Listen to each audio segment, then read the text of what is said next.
So একটা ভাইয়া আমার একটা ভিডিওর মধ্যে কমেন্ট করেছিল যে আমি তার সাথে সেক্স করলে সে আমাকে ঘন্টায় 5,000 টাকা দিবে। তো এই কমেন্টটার রিপ্লাই আমি অবশ্যই দিব না, বাট কিছু কথা বলি।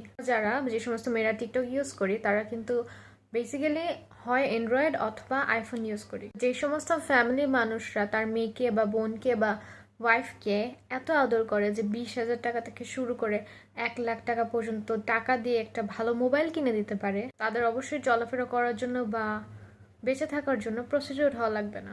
আর যারা প্রস্টিটিউট হয় সেটাও তার পার্সোনাল চয়েস। আমার আব্বু বিজনেসম্যান ছিল, আমার আম্মুও বিজনেস করছে, আর আমি একটা বিজনেস স্টার্ট করার চেষ্টা করছি, প্লাস আমি পড়াশোনাও করছি।